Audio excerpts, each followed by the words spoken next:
صباح الخير، عاملين ايه؟ يا رب دايما تكونوا بخير. انتوا وحشتوني قوي يا بنانيت من الفيديو اللي فات. يا رب تكونوا بخير كلكم. النهارده بجد الشمس كانت طالعه وحلوه قوي، وانا حاولت ان انا استغلها وافطر في البلكونه النهارده واقعد في الشمس. حاولي انك تستفادي بطلوع الشمس اليومين دول وعرضي جسمك للشمس. هنحضر بقى الفطار مع بعض. النهارده برضو فطرت فطار بسيط وسريع.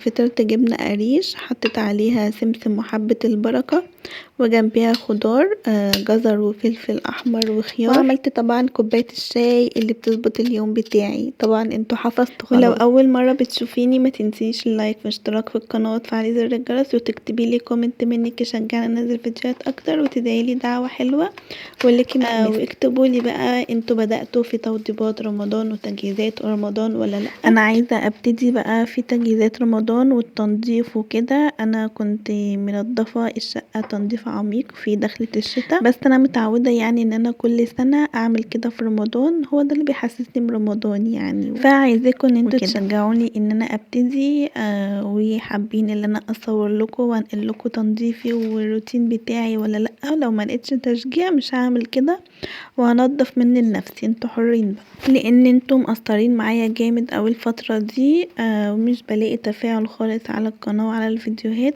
لو الفيديوهات مش عاجباكم ياريت تقولولي، يعني قولولي اقتراحاتكم وتعليقاتكم، يعني نفيدوني، احنا بنستفيد من بعض. تعالوا بقى اقول لكم على حاجه انا كنت بعملها من زمان من قبل ما اتجوز وافتكرتها النهارده وانا بطبق الغسيل. بصوا طبعا احنا كلنا واحنا بنطلع اللبس الشتوي او لبس الصيفي بيبقى عندنا لبس بنقعد نفضل نقول احنا هنلبسه السنه دي او هنلبسه السنه الجايه، ومش بنلبسه. بيبقى لبس جديد او لبس صغير عليكي او لبس ضيق مثلا لبس مده بطلت. واكيد كلنا عندنا طرح برضو من زمان ما بنلبسهاش لان احنا دايما بنغير وبنحب نمشي على الموضة.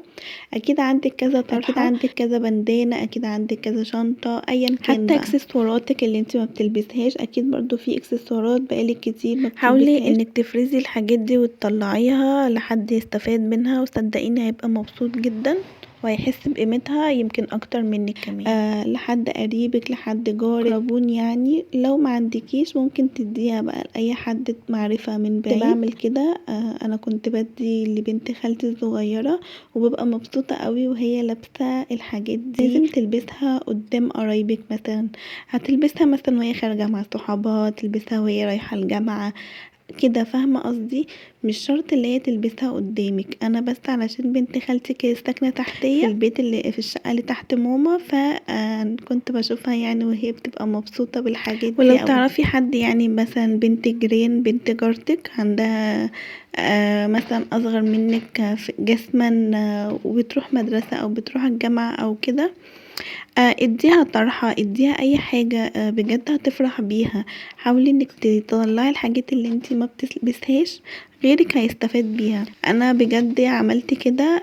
انا من زمان بعمل كده، بس انا مؤخرا ابتديت فعلا كل سنة بشوف اللبس اللي انا ببقى مش عايزاه، او مش لازم اطلع اللبس مثلا بعد ما لونه يتغير او بعد ما يبوظ خلاص يدوب، لا بالعكس انت حاولي انك تطلعي احسن حاجه عندك. ده ثوابه بيكون اضعاف اضعاف، لان انت طلعتي حاجه لسه بروقانها لسه بحالتها الجيده. ما طلعتيش حاجه انت خلاص بقى غيرك مش هيستفاد بيها هترميها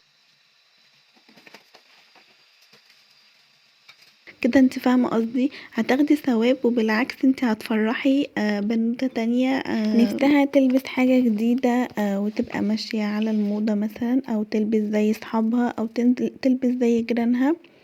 اكيد انتوا فاهمين قصدي ايه. فده هيفرحها. يمكن انت شايفه ان الحاجه دي عندك بسيطه او عادي يعني ما هي موجوده في الدولاب، لا انت متعرفيش ان الحاجه دي بالنسبه لحد تاني كبيره ازاي. الحاجه القديمه اللي عندك اللي مركونه في الدولاب اللي انت مش حاسه بقيمتها عند غيرك هتبقى حاجه غاليه جدا وحاجه قيمه بالنسبه له، لان هو مش بيبقى متعود عليها او نفسه فيها ومش عارف يجيبها. وفي ظل الظروف اللي احنا فيها دي بجد اللي بيبقى يقدر يعمل اي حاجه ان شاء الله الساعه دي اي حد بحاجة صغيرة هو بالنسبة له ممكن تكون حاجة كبيرة لو انت شايفاها اللي هي حاجة صغيرة.